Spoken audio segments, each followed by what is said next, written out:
Gadget জারি ১.৪ অনুপাতে মূল বেসিক ৩০,০০০ টাকা, গ্রেড সংখ্যা ১৫টি বহাল থাকবে। সুপ্রিয় দর্শক, আসসালামু আলাইকুম। বিস্তারিত আলোচনা শুরু করার পূর্বে আপনারা যারা এখন পর্যন্ত আমাদের চ্যানেলটি সাবস্ক্রাইব করেননি, দয়া করে সাবস্ক্রাইব করে পাশে থাকা বেল আইকনটি অল করে দিন। পে কমিশনের চেয়ারম্যান জাকির আহমেদ খান বলেন, যারা অবসরপ্রাপ্ত আছেন তাদের জন্য আমরা শতভাগ পেনশন চালু করেছি।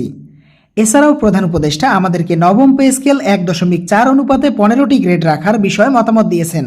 বর্তমান বাংলাদেশের অর্থনৈতিক অবস্থা অনেকটাই শক্তিশালী অবস্থানে আছে, তাই প্রধান উপদেষ্টার নেতৃত্বাধীন সরকারি চাকরিজীবীদের জন্য থাকছে নতুন পে স্কেলে ১৫টি গ্রেডের সুবিধা।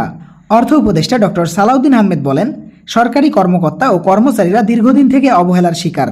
তারা বেতন বৈষম্য সহ বিভিন্ন ভাতার বৈষম্যের কারণে হতাশ হয়ে আছেন।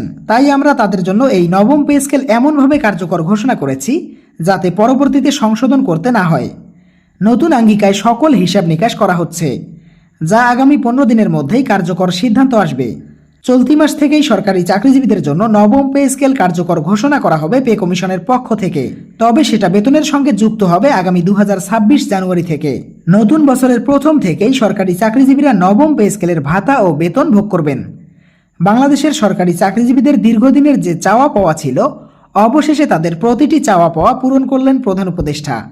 প্রধান উপদেষ্টার আরও কিছু সিদ্ধান্ত আছে, সেগুলোর মধ্যে থাকছে চিকিৎসা ভাতা ও শিক্ষা ভাতা।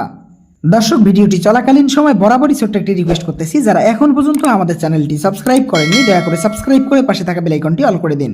দর্শক, ভিডিওটির এই মুহূর্ত পর্যন্ত এসেও যারা এখন পর্যন্ত আমাদের চ্যানেলটি সাবস্ক্রাইব করেননি, দয়া করে সাবস্ক্রাইব করে পাশে থাকা বেল আইকনটি অল করে দিন। অর্থ উপদেষ্টার জরুরি বৈঠকের মাধ্যমে সরকারি চাকরিজীবীদের জন্য বিশেষ কিছু গুরুত্বপূর্ণ তথ্য উঠে এসেছে। সিলেকশন গ্রেড ও টাইম স্কেল ফিরিয়ে দেওয়া হবে বলে জানিয়েছেন কর্তৃপক্ষ। এছাড়াও কর্মচারীদের জন্য যথাযথ পদোন্নতির ব্যবস্থা করা হয়েছে। কর্মচারীরা এবারের নবম পে স্কেলে বেতন সর্বনিম্ন পাবেন ২৫,০০০ টাকা থেকে ৩০,০০০ টাকা পর্যন্ত, যা বর্তমান বাজার দরের কাছে অনেকটাই সামঞ্জস্যপূর্ণ বলে আখ্যায়িত করেছেন বিশেষজ্ঞরা। বিশেষজ্ঞদের পর্যালোচনায় উঠে এসেছে, সরকারি চাকরিজীবীদের নবম পে স্কেল তাদের আর্থিক অবস্থানকে শক্তিশালী করে তুলবে।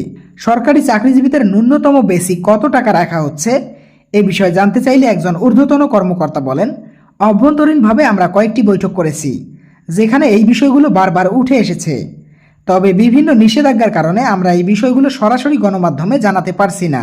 কিন্তু আপনারা অবশ্যই দেখতে পারবেন আগামী ১৫ দিনের মধ্যে একটি নতুন গ্যাজেট প্রকাশ হবে, যেখানে বেসিক বেতন সহ বিভিন্ন বিষয় সম্পর্কে পর্যায়ক্রমে জানিয়ে দেওয়া হবে।